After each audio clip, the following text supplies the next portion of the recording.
I'm live. Hello and welcome to another episode of Between the Covers. Between the Covers, I hear you say, what the heck is that about? Well, I'll tell you in just a second. So if you're watching me for the first time, my name is Daniela Bleckner. I'm an author, book journey mentor, founder of a company called Conscious Dreams Publishing. We work with authors from all over the world to help them to get their powerful books and messages and stories out there in the form of professional books. So as you're coming into the broadcast, please do say hello, tap the screen. If you find this of worth and of value, how can you not? Please do share this out to your followers. We are going live on YouTube, Facebook, LinkedIn, Instagram, all at the same time. And I am just sharing the broadcast right now. Here we go. Okay, so over the last, just to give us a little bit more about us as well, over the last 5 years or 5.5 years, we've published over 130 books now. It started off as a small mustard seed of an idea.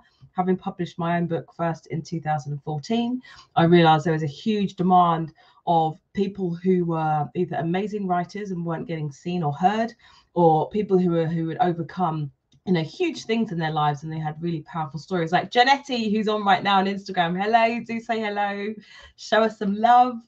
But they just weren't getting heard by the mainstream. And so I set up Conscious Dreams Publishing to help people, or to offer a platform for unseen, unheard voices. So this show is all about just spilling the tea on what it takes to actually publish a book, because it's so easy to look at a book and read it and enjoy it, put it down, but not understand the whole process and the whole journey that goes on behind the scenes, which is why I call myself a book journey mentor, because writing and publishing a book is very much a journey. So in this platform, I am looking for booksellers, publishers, writers, people in the publishing industry to interview so they can share some golden nuggets with, hey Faye, golden nuggets with aspiring authors and those who want to learn about publishing and writing.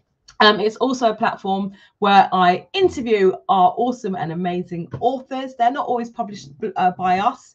You can be self-published, maybe you're traditionally published. But today I have a fantastic guest. His name is Rick Tucker. We've been working together for the last, he'll let you know. It feels like about 6 months, but I can never quite put a date on it. We've been working for a while on his fiction novel. Just look at this absolutely beautiful cover, Under the Flamboyant Tree by Rick Tucker. So without any further ado, I'm not even going to tell you what it's about. I want you to just have a look at the cover. I want you to just, in the chat box, just write down what you think this book could be about. And also just say hello and let us know where you're watching from. Meanwhile, I'm going to bring our lovely guest, Rick, into the broadcast.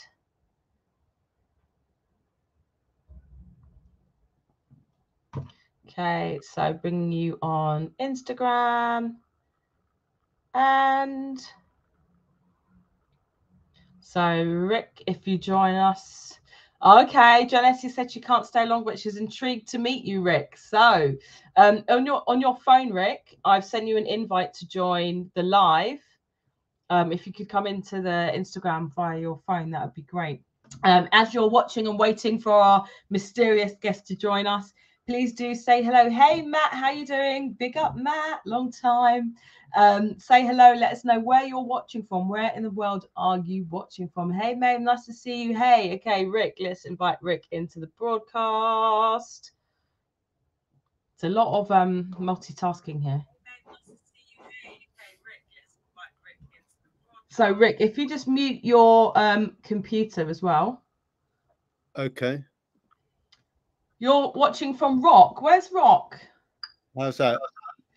Fantastic. Hello. Okay, so if you're watching, please let us know if the sound is good. The only thing, Rick, is that we can't actually see you on Instagram because your phone's pointing to the ceiling. I know I said you're mysterious, but you know. Yeah, trying to be. Does that work? That's maybe if you just bring it down a little bit. So we can see all your beautiful books, but we can't see your lovely face. Bring it down. All right. Hang on. There you go. Oh, okay. You're from Mexico City, Matt. You lucky thing. Watching from Scotland, Rosemary. Nice to meet you. Okay. Please do share this as well. Share this out. Oh, Marissa's also watching from Scotland. Hello. They must be your fans, Rick. Maybe. Who was Marissa and Rosemary. Yes. Hello, Marissa and Rosemary. Oh, that's lovely. Hello. Oh, Dee says there's an echo. Is there an echo on whose voice is there an echo on? And Rick, is your computer muted completely? It is now. Ah, there you go. Sorry about that. Yeah. All right, brilliant. Welcome. How are you doing? Good, thank you. Yeah, pretty good. Excellent. Good to be here. So when you made your submission to us a while ago, you'll probably have a better memory for when that was. I remember reading it thinking, wow, this person is a brilliant writer, really talented. So is writing, and not everyone does, not everyone is able to write. Some people, have an amazing story and may need assistance with their writing. Some people just naturally can write. So has writing always been something that you wanted to do? Well, always is a long time, actually. But I do, I remember as a kid, I got a prize for junior creative writing when I was about 11 or 12 or something. And I suppose the seed was sort of sown there. I always liked making up stories, not necessarily writing them down, but then as I sort of grew older, I started, I always read a lot of novels, read a lot of fiction, and that just made me want to write. So, but I also read a lot of poetry, and I suppose at first I tried to be a poet before a writer of fiction, but I have come to fiction sort of late in my life writing it, and I think I found my natural place. Beautiful. So, yeah. So you said you loved reading as a kid. So, what were some of your favorite books or poems growing up? Well, I read this whole sort of gamut of sort of stuff like Enid Blyton books when I was really young, and they were always sort of like full of mystery and sort of and friends sort of working together and playing together and all that sort of stuff. So that was sort of I don't know if inspirational is the word, but it certainly influenced. But then as a teenager, I started getting into the more sort of serious stuff and started reading at the expense of my schoolwork. I used to read sort of fiction. I started reading fiction, and that was it. Really hooked, and I've never stopped. I read a lot still. So, how many books have you read this year, roughly? I've probably read about 10 to 12.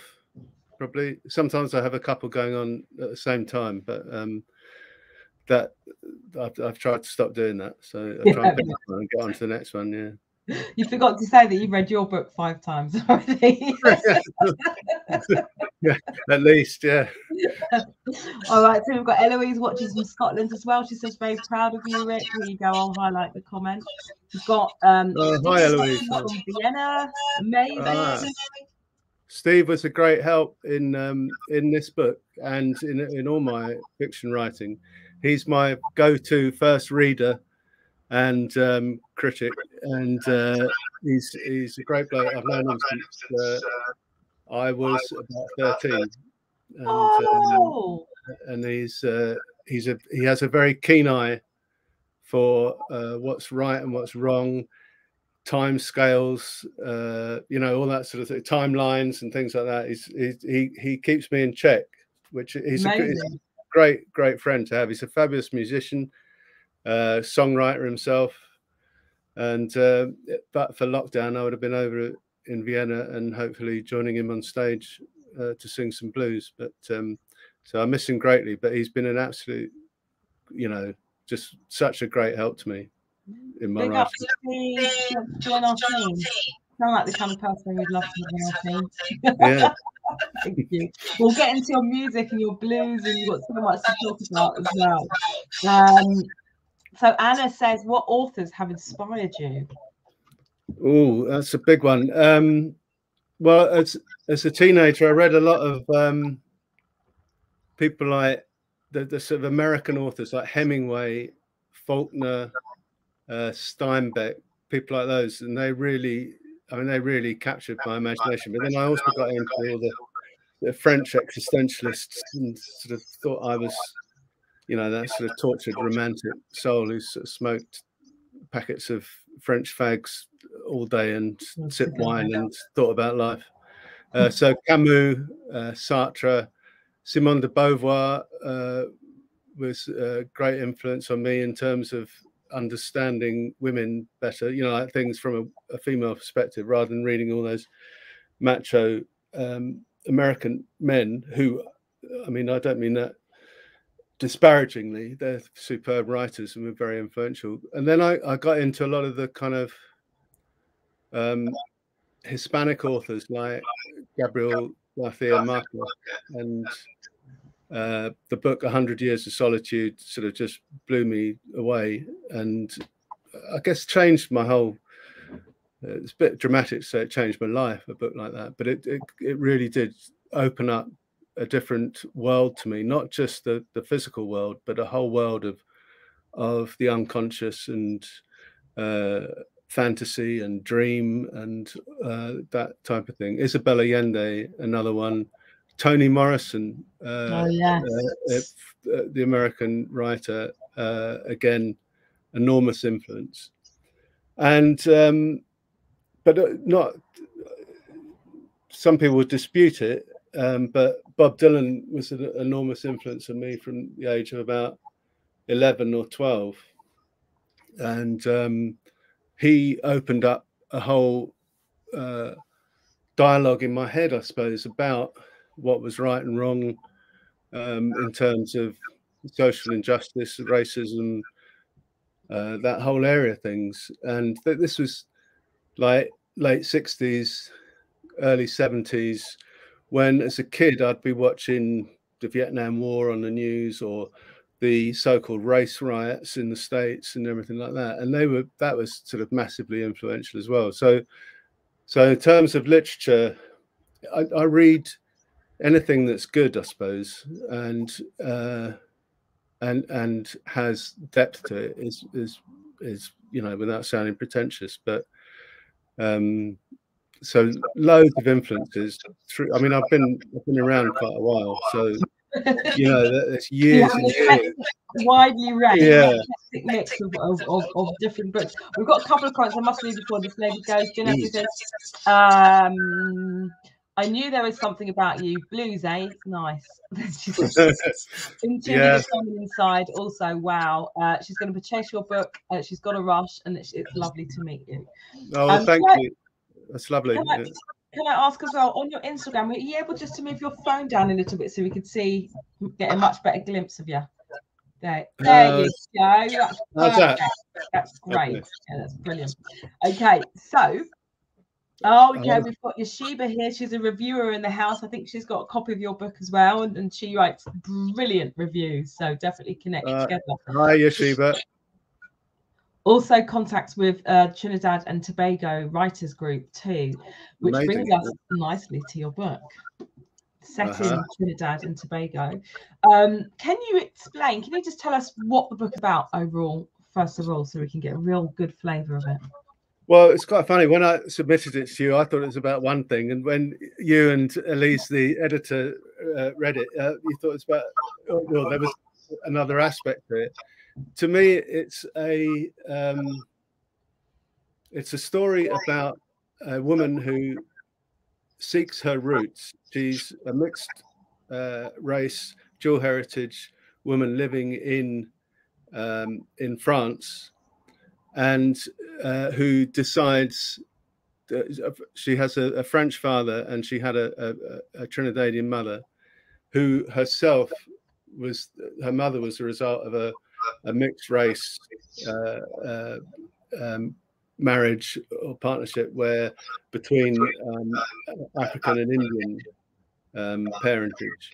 So one of the themes throughout the book is about what it is to be of not just dual heritage, but perhaps multi-heritage, and your place in the world, or trying to find your place in the world. So on the one aspect, that's what it's about. But it's also a story of love, and a deep love between the two main protagonists in the book, one of whom is a guy who is a blues musician, a blues and sort of jazz musician. But what's interesting about him, I think, is that he is perceived as being a white man when he's in Trinidad, or at the Tobago Jazz Festival. And he himself is the son of a dual heritage mother. And so, although he appears more white than anything else, he is also very conscious of the fact that he's not white, and feels more comfortable with people who appreciate and understand that. So I guess it's multi-layered. On top of that, there's also a crime element in it. There are Trinidad has its issues, like a lot of countries, with organized crime, and I brought that into the book as well. It was important to me that it was as realistic as possible, that I didn't wash over the difficulties that a country like Trinidad faces, but also to balance that with the beauty of the island, the absolutely just amazing, some of the most amazing people I've ever met and known in my life and loved and still love. They've been a massive source of inspiration and all sorts of positive things to me. So I wanted to honor the country, or be honorable to it, but at the same time write a story that hopefully people will want to turn to the next page, you know. It's definitely a page turner, and there's so much in there, like you said, this like sense of, like, you know, looking for your roots, exploring your roots and your heritage. What does it mean to be dual heritage, and how do people perceive you from the outside depending on where you are? Also, there's this sense of, you know, relationships, and as a woman finding your place in that relationship or not, as it may be. You've also brought in, like you say, there's the beauty of Trinidad, but then haven't shied away from some of its issues too, which I think is a brave thing. But one thing I loved about your book is a real authenticity in terms of the representation and characters. Your dialogue was, I mean, my mom's from Jamaica, so I mean there is obviously a difference in dialect and dialogue there. So what do you think enabled you to be able to really get that authenticity down to a T? Well, I've been to Trinidad a lot in my life. My wife's a Trini, of Indian heritage, and my daughter Catherine is obviously a mixed race kid, comes from, you know, and I think the one thing you realize when you're in a mixed race relationship is that you, as a white guy in a mixed race relationship, you're not a white family. Yeah. So, and going to Trinidad, I'm going off the point a bit, but going to Trinidad, I felt very much like it's very self-conscious in terms of being very conspicuous by my skin color. But the people there, the family, for a start, totally, you know, welcome me, embrace me, and I'm, you know, I adore them and just feels, you know, really, really close to them. Miss them terribly. And with the pandemic and everything like that, we haven't been able to get over. We've missed a funeral of a really beloved nephew of mine, who's I actually have nephews who are older than me or about the same age as me. Some of them a lot taller than me, and everything. And then they all call me uncle, which is great, and I love that. And just some of the characters you meet, you know, in the rum shops and the bars, and again the friendliness and the simplicity of it. When I first went there, we stayed with my wife's sister Rachel, and who sadly died 4 years ago, and she lived in a very simple house, you know, like a lot of the houses were, and the electric current would go off a lot. There was beautiful hummingbirds in the hibiscus. There was an array of wild flowers, but also, you know, fresh food. She kept chickens and ducks and all that, and to eat a lot of the time. And it was just like this sort of absolutely almost idyllic, simple life, but poor, you know, and lots of poverty. And it really opened my eyes, and I fell in love with it. And in terms of being authentic in the book, after absorbing all of that, it was very difficult to portray anyone from Trinidad or the physical descriptions without being authentic. And if I ever veered away, if I was thinking to myself, I'm not being true to it, then I would check myself and rewrite and start again, or check it out with someone, you know, to be a critical reader. So that was a long-winded way of answering that, but I know you had beta readers, which of course Steve was one. We also mentioned Catherine too. Yeah. As somebody who you ran things by, and also was she one of your first readers? Yeah, not necessarily one of the first ones. We used to show her bits here and there and everything, but it was really when I got to sort of finishing the first draft, and Catherine has totally absorbed Trinidadian culture and has just this vast array of friends and family out there. And, you know, she just, well, I mean, she's just like a fish to water when she's in Trinidad.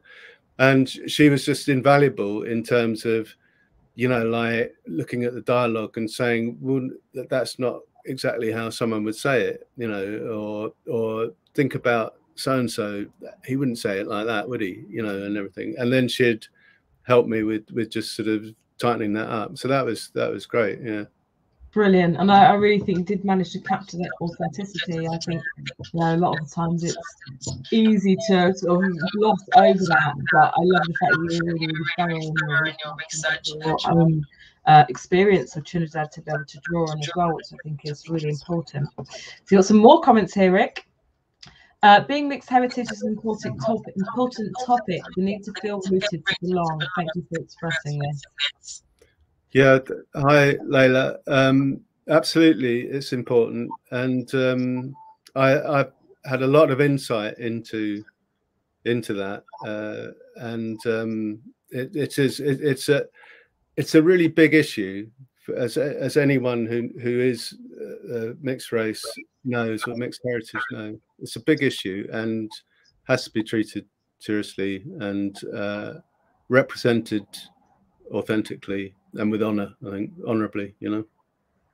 And we may be doing an event. We'll put the seed in now, but we may be doing an event in March, celebrating Rick's book, but also speaking about, you know, being of dual heritage and identity and the search for roots and cultural heritage. So watch this space. If you're not following Rick, follow him now.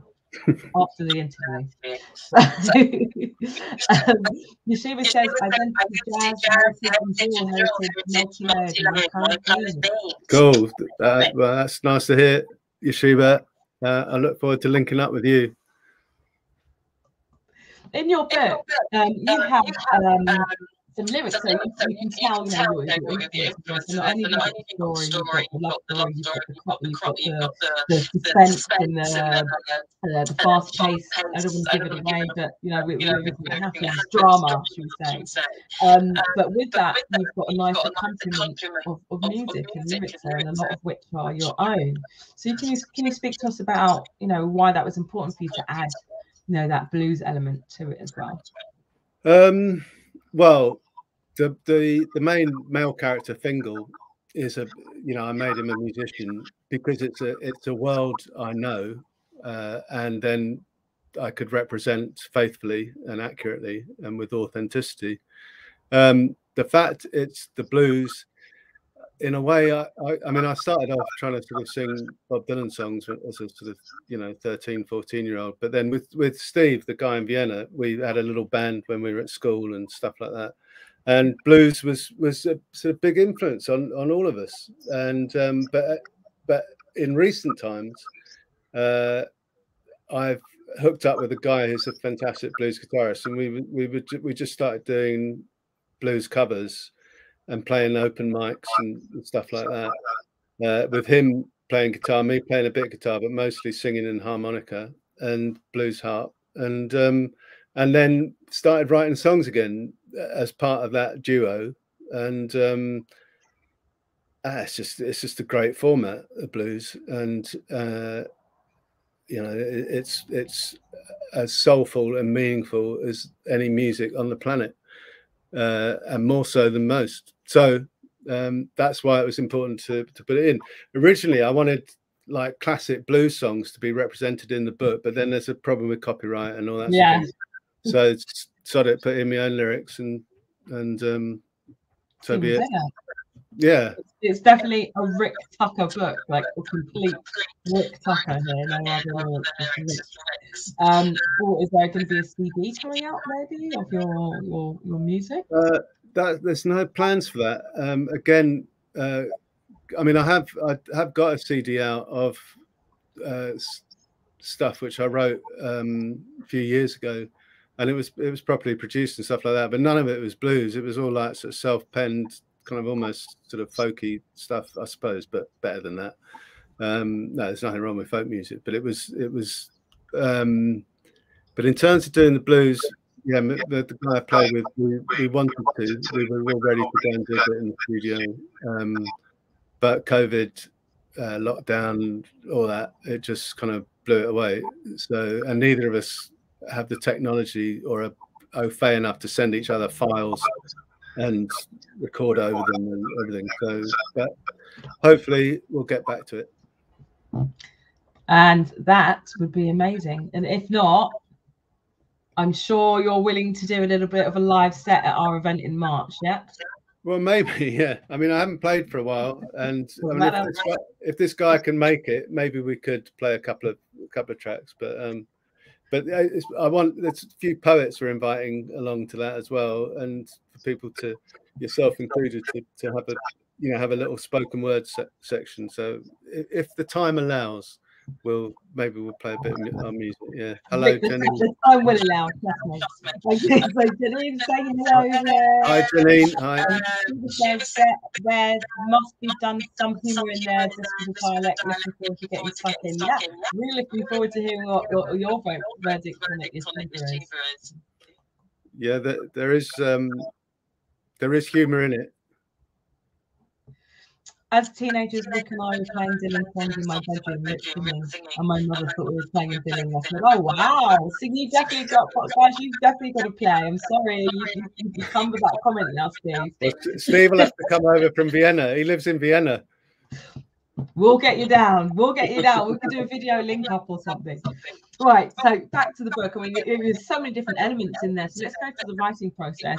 How easy or difficult was it in terms of writing the first draft in itself? It was okay. It was relatively easy. The first draft was sort of relatively easy. I have a kind of complicated way of going about it at first. I write with a fountain pen in a notebook and then transpose it onto the screen, because everything flows much better. Yeah. And then I start organizing it. But then I got the first draft done and thought, brilliant, I mean, you do have to be disciplined, or I do. Yeah. I have to I always have to chain myself to where you're seeing me sitting now, and say I'm going to do 2 hours, 3 hours, whatever. I'm going to do 500 words, 1,000 words, or whatever, and get it done. And once you get the first draft done, you think, fantastic, relief, it's all over. And then you send it to Danny Bleckner, who says, I'm going to send it to my editor, Elise, who then says, yeah, this is fine, we can work with this, but and it all had to be reshaped and reorganized. And the hard work was really the whole editing process. As you know, I probably drove you mad with it. But Elise was wonderful to work with, as were you, and she was spot on in her observations and her suggestions for change. And between us, we shaped the book so it reads much better. And but editing is I mean, all the perspiration. You're rolling your eyes there, Rick. Sorry? Are you rolling your eyes there, Rick? Well, it's not that I'm grateful for it, but like I say, you just, having written 70,000 words, you think that's it, you know. I've heard it, like, I know it's fantastic, publish it, you know, but then the professionals come in and go, well, it's not bad, but you know, you could make it better. And so you think, well, that won't take long. It's such an important point that you make. You know, I speak with people all the time and they finish their first draft. I'm a writer. I'm coming from a writer's office profession. I love, you know, I got into this because my path is a writer, you know, I'm first and foremost, I'm a writer. So this all kind of came as a result of becoming a writer, not someone who wanted to set up a publishing company at the time. So I completely get you on the first draft. You know, I get people who've done their first draft. They're like, yeah, done my first draft, and it could be really, you know, a long novel or science fiction, for example. I've done my first draft. Can you have this ready in 4 weeks? Well, no. It's a 90-day minimum process in terms of all of the stages. You know, you've got the book cover and the typesetting, but the editing, I can't stress this enough for people who are watching and want to write a book. It's really important to make sure the story's nailed and that the editing is there. And as a writer myself, I think I said to you, I'd finished my first draft. I started it about 12, 13 years ago, and I finished the first draft in 2021, and I had a manuscript report, and then it's like, you know, but once you've kind of got clutch control of it, it's always good to put it away, put it down, then go back to this comments. And once you've kind of gone through it all, there's a sense of relief. I mean, did you feel that sense? Oh, I'm sure you did. Did you feel that sense of relief when it was like, yeah, ready now? Yeah, without a doubt. When it was finally done and was ready, it was a fantastic relief. All I would say is there were a few false dawns along the way where you think it's done, and even like proofreading and things like that, you'll know that you can read the same paragraph 20 times and still not notice a typo or a misspell or a apostrophe in the wrong place or something. But yeah, the sense of relief at the end is fantastic, and achievement, actually, you know, like, but it was great working with you and Elise on that, because you're working with people rather than bearing the burden all by yourself, you know. So and with Steve from Vienna, I mean, he was tireless in his reading through of it and telling me things which weren't quite right or needed to change. So working with people on it who you trust is great. It's an important part of it. Definitely. Trust, I think, is such a key important thing, especially it's your baby. It's something that you spent so long on. Yeah, it's very personal writing a book as well, isn't it? And sharing it with somebody for the first time. Yeah, it's like you're completely exposed. So yeah, exactly, that's the word. I mean, even doing this, I feel like, wow, I'm just, you know, like, suddenly you're laying yourself open to, you know, the world to sort of have a look in at you, and I always imagine they're going to tell me it's crap, you know, but you know, but so it's a difficult. I don't find that bit easy, I have to say. Well, those who are reading, those who are watching when you do read the book, please do leave a review on Amazon. It's really important, because I think so often, you know, authors who release the book and people have read the book and you might say, how did you find it? Oh yeah, it's really good, but it's really important for us to refine, you know, our work and to get that feedback, and you put so much effort in. Just a little review, you know, how did you find the book? What did you feel worked well? What did you enjoy the most? It's really, really valuable, really valuable. So if you could leave a review for Rick, that would be great. So let's talk about, we've gone through the editing and the writing process. Let's talk about what was your most enjoyable part of the whole process? Well, I love when a character starts coming to life, and you know, the characters start off as these sort of slightly blurred sort of people. I have a vague idea of where they're coming from and everything. And as I write, it's almost like it's an unconscious thing. You don't know where the words are coming from, but the characters start to have flesh and bones and features and mannerisms and everything that makes them human. And so I love that when a character, for me, I know it's working if this character comes to life. And the other aspect is the research, actually. If you want to get something right, like one of the characters is a woman who practices obeah.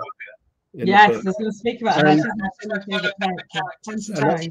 Yeah, Tanty-Jo. And I've met a few people who were obeah practitioners, and also heard all the stories, you know, like sensational sort of dramatic stories of obeah curses being put on people and things, and what it does to them. And it's a very real, you know, a very real thing. I remember being on a beach and there were all these sort of ceramic cups lying on the tide line, and I went and picked one up and said, "Oh, look at this!" And my nephew went, "Don't touch those. They've been used, you know, they've been used in some kind of obeah ritual and everything like that. You shouldn't touch them." And he kind of backed away from me and all this sort of stuff. So it's a very real force in place. But to get her right, you know, I researched the herbs and flora from the Caribbean, so she could have all these mixtures and powders. Trying to find information about obeah is very difficult, actually, because it's obviously quite a sort of closed, secretive world first. But so I had to do quite a lot of reading into that whole sort of area, and it's fascinating. It's like studying history or something, you know, and also, I mean, the history of a country like Trinidad with all its different powers which have owned it over the years and exploited it is fascinating as well. And you have to get that right, you know. You have to understand the history to understand the present. And you've got the real nuances and the subtle things there that I don't want to give it away again.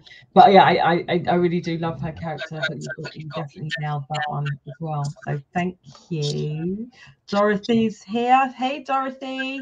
We're interviewing her daughter next. She's 7 years old. She's written a book called My Afternoon. Fantastic.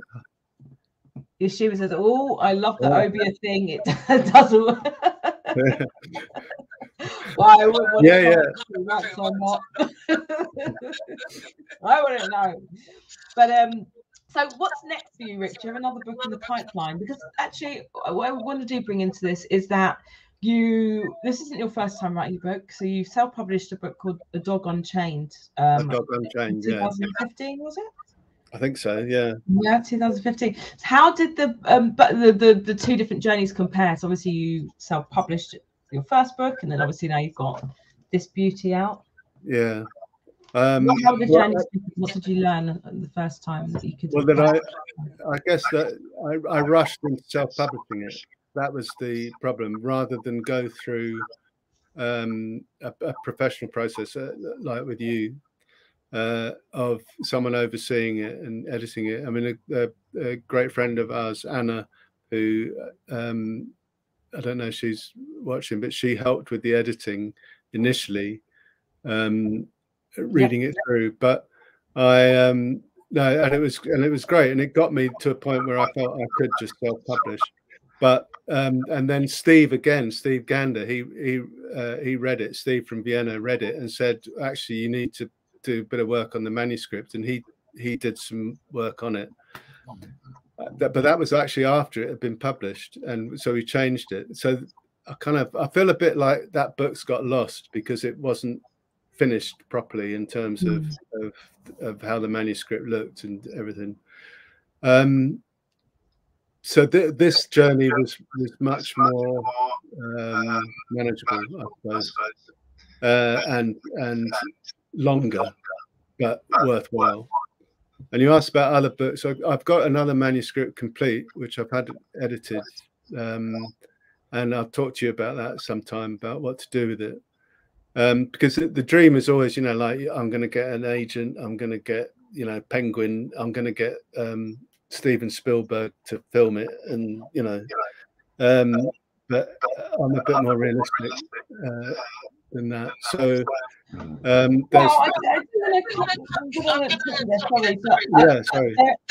what's really great about self-publishing or going through a company like myself is that you're building up as a writer. I mean, some people just want to push up, but they want to birth a book because they have a story to tell. They want to share their story.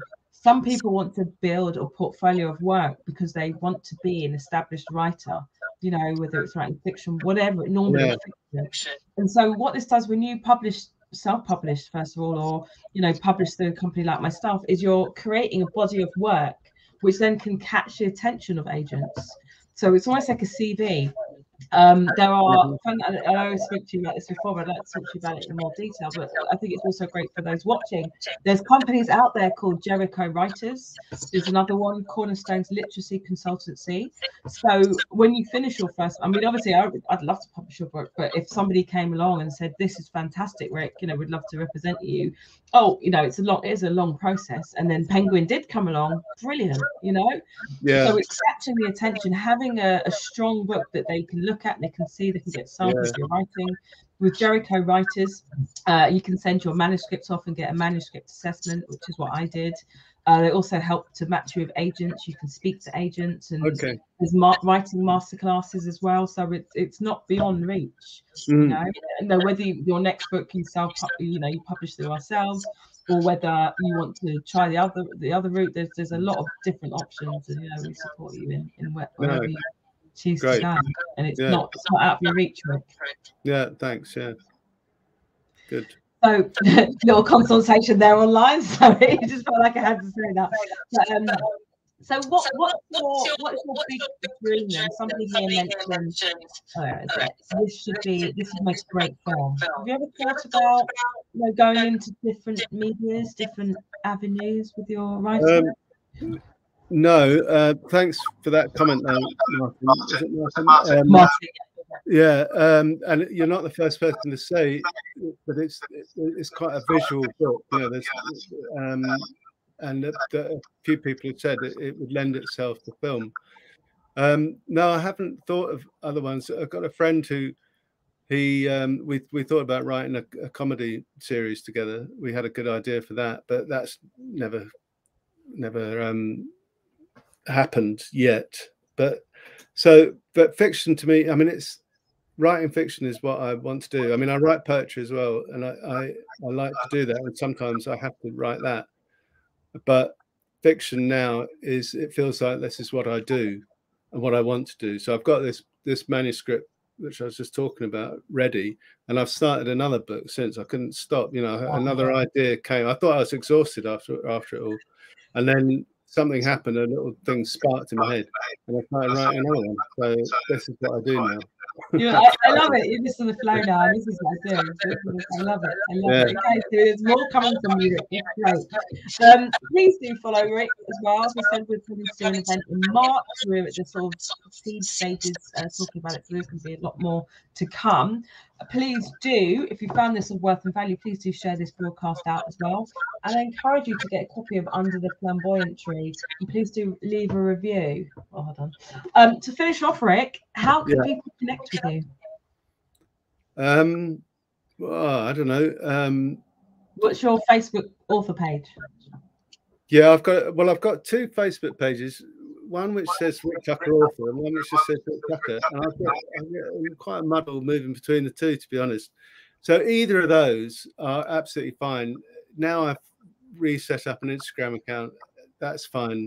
And I love interacting with people who are readers or writers themselves. For me, it's one of the best things about social media, is that you connect with people you wouldn't normally meet, and you can have, I mean, not always pleasant exchanges, but you can have a really sort of fruitful and interesting exchange with a lot of people, and I find that inspirational, but also just sort of helpful.